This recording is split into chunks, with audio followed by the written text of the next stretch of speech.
David Littleproud, welcome to Insiders. Well, you heard... Thanks for having me, Fran. You heard Joel Fitzgibbon there, just do something. What and where is the government's long-term drought strategy? The NFF have been calling for it for years now. Well, look, I won't be lectured to by Joel Fitzgibbon.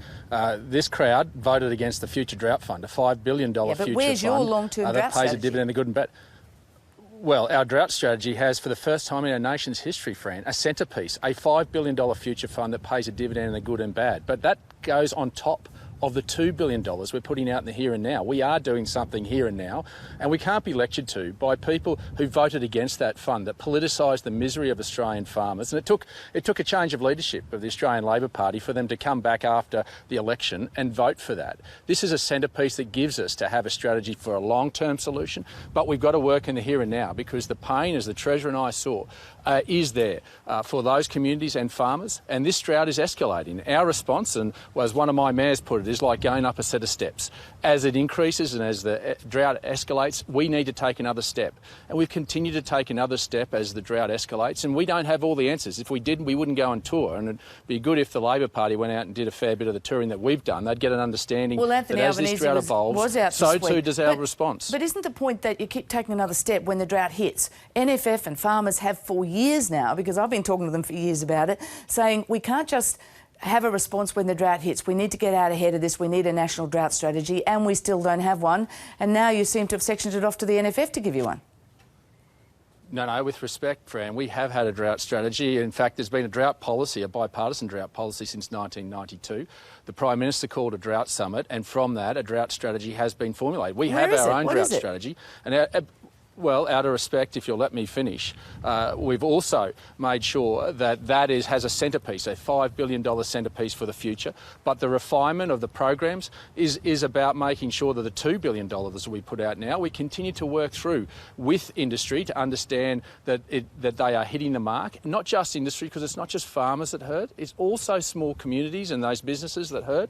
So it's important we understand that they are working, and that's why our strategy is two-pronged, in the here and now and in the future. Now, the NFF, out of respect to them, we are waiting for them to finalise their drought strategy. The peak agricultural group in this nation, we are waiting for their strategy so that I can put that in front of Cabinet along with Major General Day's report.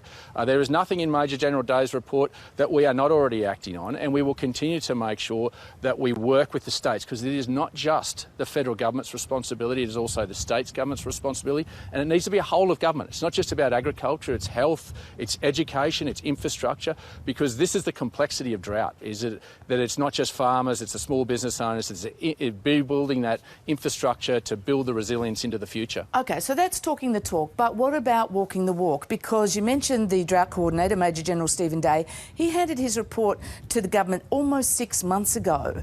Drought is supposed to be the Prime Minister's #1 priority. Why hasn't this report even gone to Cabinet yet? Well, out of respect to the NFF, who wanted their strategy considered by Cabinet as well, but hang on, the NFF are only coming up with a strategy because they've been asking you for 6 years to do one and you haven't done one. Well, with respect, we do have one. Whether they like ours or not is something for them to comment on. But out of respect to them, I'm asking them to add to it and add their views to it. That's what good government is to take stakeholders into their arms and listen to them. Now, they don't have one, and they're working on it now. So, with all due respect, we've had one. We're working towards it, and that's in the here and now. Real relief, Fran. Putting money out, stimulating these local economies, making sure farmers can have bread and butter on their table through farm household allowance, making sure they have the dignity and respect they deserve, putting rural financial counsellors, who are the angels of this drought. These are the people that sit around the kitchen tables and make sure the onus of paperwork is taken off them and put it onto them. We've worked through that paperwork too. And we've got to understand we're using taxpayers' money, and sadly the Commonwealth and Queensland State Government was defrauded by a farmer. So when people say it's too onerous, it's onerous because we are protecting Australian taxpayers' money, but we try to make it as simple as we can, and we put people on the ground at the grassroots, at the kitchen table, to make sure that we get those outcomes and people don't self-assess and shy away from it. We're going to continue to evolve with our response. Okay. And as I said, we'll need to go up another set of stairs. We'll take another step, but we need states to come with us, because as I heard and the Treasurer heard, the big ticket items people were talking to us was about new water infrastructure, rate relief, a payroll tax relief, which the states have a responsibility with, and we haven't shirked. We're going to say we're there with them, but we've all got a part to play in this. Just on that, the states' response, you made that point when you were out in Inverell this week. The states and Commonwealth have to work together. The states have to do their part. Didn't seem to go down so well. Your New South Wales counterpart, fellow National MP Adam Marshall, didn't appreciate it. I'll just read you the quote. He said on radio, "I've had a gutful of this bloke that you mouthing off. He flies in his big plane, offers nothing, blames everyone and flies off." Doesn't bode well for a coordinated national drought strategy, does it? What's gone wrong? Well, look, I was surprised by that. In fact, most of my comments have been that New South Wales has done the heavy lifting. It's sadly been Victoria and Queensland that haven't lifted a finger. And in fact, in Queensland, they're taking away some of the drought response right here and now. So I've been quite complimentary in New South Wales. So I was surprised by that. But that still doesn't mean they get to run away from their responsibilities. All states and territories have a responsibility in this. Okay. And we intend to hold them to account, as people hold us to account. And we should be held to account. And that's why the Prime Minister's made it clear we need to get out there. And you should be held to account for every dollar of taxpayers' money spent too. So what about the $1 million grant to the very lush and wet Shire of Moyne in Victoria? It's not drought affected at all. The Mayor says we don't need it. We've had plenty of rain. Labor says the Auditor-General needs to take a look at that program and all the drought money. That's fair enough, isn't it, given what happened? Well, Labor focuses on paperwork. We focus on outcomes. But let me just go hang on. back to Moyne Shire. What about accountability? Well, I'm about to give you that, because you used an example, Fran, of Moyne Shire. And while these national media outlets that ran and said that it was such a lush shire, you may not keep up to date with the Warrnambool standard. But only this week there are dairy farmers in the north of that shire that have come out and said it was premature of that council to hand it back because they are in drought conditions. So the Mayor was wrong, so this wasn't the department misreading the data from the Bureau? No, the data was set, and this is the predication of the criteria on that $1 million to shires goes on the agricultural workforce must be above 17%, and weather data. And the weather data is cut every quarter. And at the end of 30th of June, over 60% of that shire was declared to be in drought. In July, August, after the data was cut, there was a rain event in the southern part of that shire that had changed their circumstances. And I thank them. I thank the Moyne Shire for handing that money back to the Australian taxpayer. But the reality is that shire was in drought. And okay, this that wasn't a mistake. There are 122 other shires, but Fran, there's 122 other shires out there that believe this $1 million has been a stimulus, because it goes to actually rebuilding those communities in terms of keeping tradies going, procuring local materials at a local hardware store, because it's the communities that also hurt, not just farmers. Okay. So, you know, we get caught up on this minutiae that Labor want to run around with, but let me tell you, I haven't seen a drought policy from them at all. All right, but they're in opposition. We're more worried about paperwork than outcomes. Minister, you're in government. We all know the real solution here is rain. The Bureau is forecasting a drier and hotter summer than usual. You keep saying the drought will break, it will rain, and it will. But a lot of farmers do think this is different now, that climate change means the days are hotter, the droughts are meaner, the rains are scarcer, they're coming at different times. Do you accept that? Totally. And in fact, primary production has been adapting to a change in climate since we first put a till in the soil, so much so that farmers themselves are partnering with governments with over $1 billion in research and development to equip them with the tools to be able to adapt. We're also part of the Drought Future Fund is $100 million a year. Part of that, I'm asking the panel to look at climate adaptation tools for our farmers. How do we help them? And even this week we announced localised climate guides that compare the last 30 years to the 30 years before that, and we're showing the difference in not only temperature, rainfall, but frost patterns. But Minister, so we're equipping our farmers, and we have to continue to do that. I just want to test something with you there, because even then when I asked you about the changing climate, you said, well, the climate ever since we first tilled the soil.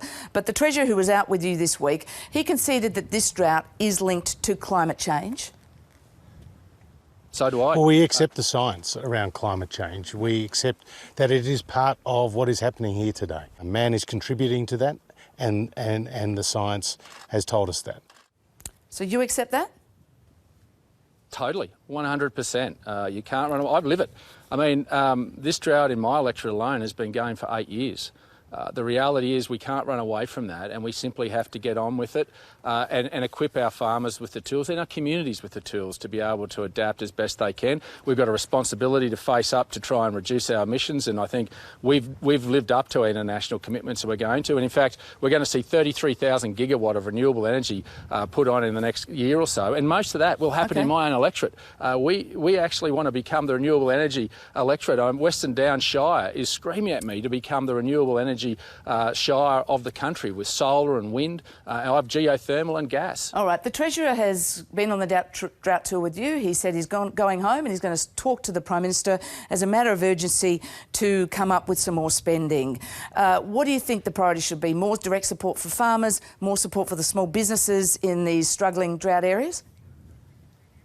Yeah, well, look, obviously we understand this is going to cost more, and the Treasurer has been quite clear he accepts that. What we want to make sure is what we heard from those people out there was around water infrastructure, big-ticket water infrastructure, about rate relief, about payroll tax, about how we can do that, and partner with the states, because a lot of that is state responsibility. But we're not shirking our responsibility, and the Treasurer's made it clear we'll work with that, and it'll be a whole of government, Fran. It just can't be agriculture. There's infrastructure, education, health within a federal perspective that we need to come together and make sure it's targeted. And as we take that next step up, as this drought escalates, we work with the communities to get the response that's targeted and keeps them going for when it does rain. Minister, do you accept, when you look at the long-term temperature graphs, that some farms will soon become unviable? And do you have a strategy for farmers exiting the land? Look, in many respects, Fran, the market's already done that. We've seen farmers change their practices from being broadacre back into grazing as the climate's changed and as that's taken its toll on its landscape. So farmers have already done that, and they continue to do that. And then how do we equip those that are left with those lands to continue to adapt and evolve? Are you thinking about things like incentivising that's through grants? carbon farming. Yeah, you're thinking like things like incentivising grants, because I know the drought coordinators talked about that. Well, we already are through carbon farming, where farmers can lock up part of their country and paid for their carbon abatement. In fact, before the election, one of the centrepieces, one of the proudest things that I did as Ag Minister was the last budget was to get a biodiversity stewardship fund to reward farmers for the stewardship of their land, not just in carbon abatement, but also in improving the environment, improving the biodiversity on their properties. So we can look at this in a different way and make sure that we support farming communities and farming families through this. Minister, just finally, the picture's getting a little ropey there from Maranoa. On another matter, Home Affairs Minister Peter Dutton has called for climate protesters to be stripped of their New Start payment if they're unemployed, and he said they should be named and shamed. People should take these names and the photo of these people and distribute them as far and wide as they can so that we can shame these people. Isn't that bullying? Yeah. Well, look, Fran, everyone wants a cause these days. They become angry and, they impose their will on the Australian people. What this should be is about respect. And when they don't, we've got to call them out. We did that with those animal activists that impinged on the rights of farming families, and we passed legislation. But a lot of this comes back to the states. We wouldn't have to do the heavy lifting if the states got in there and imposed higher penalties for these activists so that the magistrates have nowhere to go but to slip into them. So name and shame, is that a good idea? We're taking. Well, if the states aren't going to do their job, unfortunately, the federal government, as we had to lead the way with those animal activists that were impinging on the rights of Australian farming families. They were trespassing on their property, and the states weren't doing anything. This is the frustration we get. But it comes back to respect, Fran. Quite candidly, I get everyone wants a cause. Everyone's got to be angry these days. But for Christ's sakes, just respect your fellow Australian. David Littleproud, thanks very much for joining us. Great to be with you, Fran.